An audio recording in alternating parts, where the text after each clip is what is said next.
Бүгінгі сабақта геометриялық прогрессияның кейбір қасиеттерімен танысамыз. Біз бұрыннан білетін геометриялық прогрессияның қасиеттерін есеп шығару барысында қолдану тиімсіздеу болады. Бүгінгі танысатын қасиеттерде есептеуді біраз шама жеңілдетеді. Мысалы, мына тақтадағы мысалға қарайтын болсақ, біз бұрыннан білеміз, екінші мүшесінен бастап, әрбір мүшесі өзінен көршілес тұрған мүшелерінің геометриялық ортасына тең болатындығын. Яғни 6-ның квадраты 2 көбейтілген 18-ге тең болатынын білеміз. Енді мысалы 18-ді біз тек қана өзіне көршілес тұрған сандармен емес, басқаша да жазуға бола екен. Жазып көрейік. Қасиетін 18-дің квадраты тең болады. Бұрынғы өзіміз білетін қасиет бойынша 6 көбейтілген 54 болу керек. 18-дің квадраты 324 болса, екеуін көбейтейік. 6 4 24, 2 сойда 5 6 30, 32. 324 тең 324 орындалып тұр. Енді осы қасиет 2 мен 162 үшін орындала екен. Яғни 18-дің квадраты 2 көбейтілген 162. 18-дің квадраты 324 екенін білеміз. Енді 2-ні 162-ге көбейтейік. 2-ні 2-ге көбейтсек 4. 6 2 12, бір ойда, 2 2 ойдағымен 324 орындалып тұр. Олай болса, осыдан біз мынандай қорытынды шығарсақ болады. Кез келген геометриялық прогрессияның кез келген орындағы мүшесінің квадраты өзіне көршілес тұрған мүшелерінің квадратына немесе бірдей қадамда көршілес тұрған. Яғни бірдей қадамда деген сөз, 2 орын оң жақтағы мүшесі болса, 2 орын сол жақтағы мүшелерінің көбейтіндісіне тең болады. Яғни жалпы жағдайда бүйтіп жасақ болады. bn квадрат тең bn минус k қадам солға қарай, bn плюс k қадам оңға қарай орналасқан мүшелерінің көбейтіндісіне тең болады деп жазуға болады. Олай қарай жалғастырып жазсақ. Айталық, осы өзіміздің тізбегімізді ала берейік. 2, 6, 18, 54, 162 болсын. Айталық, бізде мынау екінші мүше. Немесе біз бүйтіп жазайық. Мынау b1, мынау бізде b2, b3, b4, мынау b5, яғни 5-ші мүше.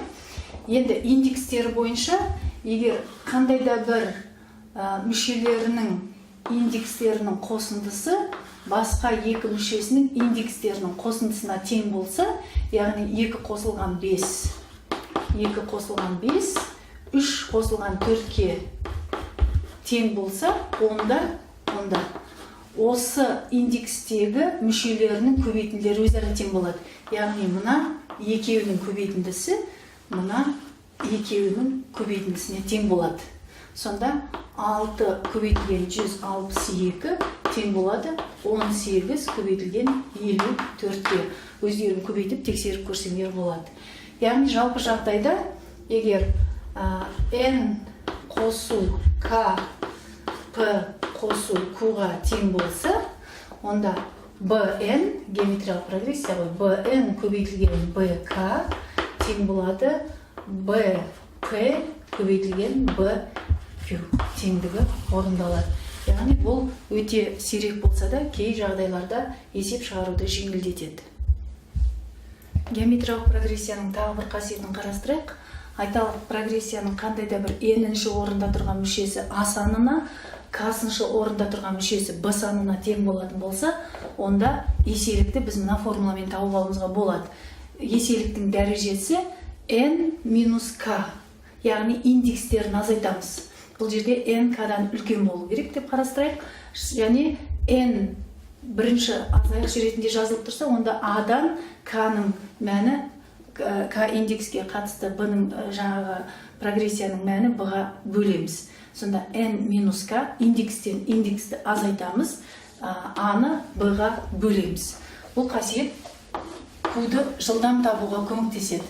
Мысалы, айталық, екінші мүшесі 6-ға тең, ал 4-ші мүшесі 1, 2, 3, 4, 5-ші мүшесі болады екен. 5-ші мүшесі 162. Мына жерде b. Көйлеп жазып қоймайды.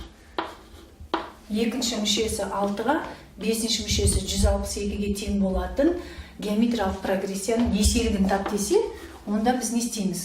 5-тен 2-ні азайтамыз, дәрежеге жазамыз, тең бөлшектің алымына жаңағы 5-ші мүшеге сәйкес келетін сан 162-ні екінші мүшеге сәйкес келетін санға бөлеміз. Сонда бізде қандай сан шығады? Q-дің 3 дәрежесі, 5-тен 2-ні алсам 3 дәреже болады ғой. Q-дің 3 дәрежесі тең болады 162-ні 6-ға бөлейік. 162-ні 6-ға бөлсек, 2 6-мыз 12, 42, 6 7, 42, 0 болады. Аз айтқанда, сонда 6-ға бөлсек 27 болады екен. Ал 27 деген 3-тің 3 дәрежесі. Сонда біз мынадан мына жазу жасақ болады. Q-дің 3 дәрежесі тең 3-тің 3 дәрежесі. Екеуінде дәрежелер бірдей болып тұр, онда Q-дің мәні 3-ге тең. Одан Q-дің мәні 3-ге тең. Сонда біз не дейміз?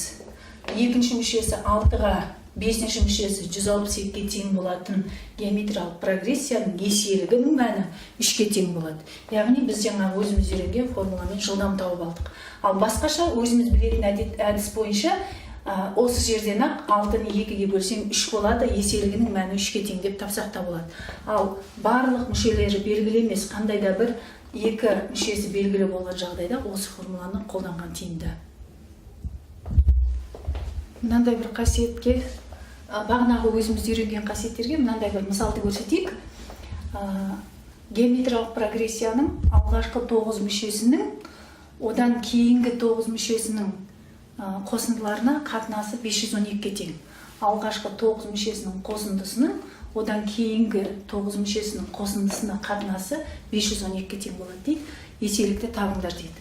Енді ол үшін біз алғашқы 9 мүшесінің қосындысын былай деп жазып алайық. 1, 2, 3, тағы сол сияқты алғашқы 9 мүшесі болса, онда B8 қосу B9 болады.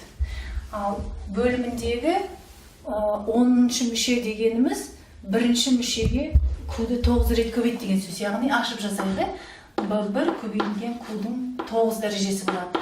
Ал енді 11-ші мүшесі дегенім екінші мүшеге Q-дің 9 дәрежесін көбейт дегенді білдіреді, екінші мүшесіне. 12-ші мүшесі 3-ші мүшесіне. Сол сияқты 17-ші мүшесі 8-ші мүшесіне Q-ді 9 рет көбейт, ал келесісі 18-ші мүшесі B-ның 9-ші мүшесіне Q-ді 9 рет көбейт дегенді білдіреді. 512. Өздерін тексеріп көрсеңдер болады. Енді осы жерден қарақсақ, Q-дің 9 дәрежесі барлық қосылғыштарға ортақ көбейткіш болып тұр. Оны біз жақша сыртына шығарып жіберейік. Бөлшектің алымы сол күйінде жазылады. Ал бөлімнен Q-дің 9 дәрежесін шығарып жібереміз. Сонда бірінші, екінші, тағы сол сияқты 9-шы мүшелерінің қосындысы деген шығады. Тең 512. Одан бөлшектің алымында көрінейік, бөлімінде көрініп бірдей болғандықтан қысқарып кетеді. Сонда мына жерде 1 бөлінген Q-дің 9 дәрежесі тең болады 512 деген шығады. Одан Q-дің 9 дәрежесі тең 1 бөлінген 512. 512 дегеніміз ол 2-ның 9 дәрежесі. 2-ның 9 дәрежесі, ендеше Q-дің 9 дәрежесі тең болады 2-ден 1-дің 9 дәрежесі деп жазсақ, 2-ның өзіне өзін 9 рет көбейтсеңдер 512 шығады. Сонда Q тең болады 2-ден 1-ге. Бізге сұрап тұрған Q-дің мәні қанша дейді? Яғни осы шартты қанағаттандыратын Q еселігіміз 2-ден 1-ге тең екен. Мынандай бір тапсырма берілген. Шексіз келмелі геометриялық прогрессияның мүшелерінің қосындысы бірінші мүшесінен 3 есе артық дейді. Яғни осы шартты қанағаттандыратын прогрессияның 5-ші мүшесінің 7-ші мүшесіне қатынасын табыңдар деп тұр. Ол үшін біз бірінші 5-ші мүшенің 7-ші мүшеге қатынасын B1 және Q арқылы өрнектеп алайық. 5-ші мүше дегеніміз B1 көбейтілген Q-дің 4 дәрежесі. Ал 7-ші мүше деген B1 көбейтілген Q-дің 6 дәрежесі болады да, B1 мен B1 қысқарып кетеді. Q-дің 4 дәрежесі мен Q-дің 6 дәрежесі қысқарса, q квадрат деген қалады. Яғни 5-ші b5-тің b7-ге қатынасы 1 бөлінген q квадратқа тең болады екен. Берілген сұраққа жауап беру үшін q-дің мәнін білу керек. Ол үшін біз өзімізге берілген шартқа қараймыз. Қосындысы бірінші мүшеден 3 есе артық деп тұр. Олай болса, s-тің мәні 3b1-ге тең болады. Ал енді біз s-ті формуласын білеміз. b1 1 минус q тең 3b1. Енді осы жазудан бөлшектің алымында екеуінде де b1 тұр. b1-лерді қысқартып жіберетін болсақ, онда 1 бөлінген 1 минус q тең болады 3-ке. Одан пропорцияның қасиетімен 3 минус 3q тең 1 деп жазып аламыз. 3q тең болады 2, q тең 3-тен 2. Сонымен біз 3-тен 2-ні мәнін тауып алдық. Жаңаға өзіміз қорытып алған формулаға b5-тің b7-ге қатынасы 1 бөлінген q-дің орнына 3-тен 2-ні қоямыз. 3-тен 2-нің квадраты десек, бөлшекті квадраттағанда бөлшектің алымын және бөлімін жеке-жеке квадраттаймыз. Яғни 9-дан 4 болады. 1 бөлінген 9-дан 4, ол 4-тен 9-ға тең. Сонда 5-ші мүшесінің 7-ші мүшеге қатынасы 9-дың 4-ке қатынасындай болады екен.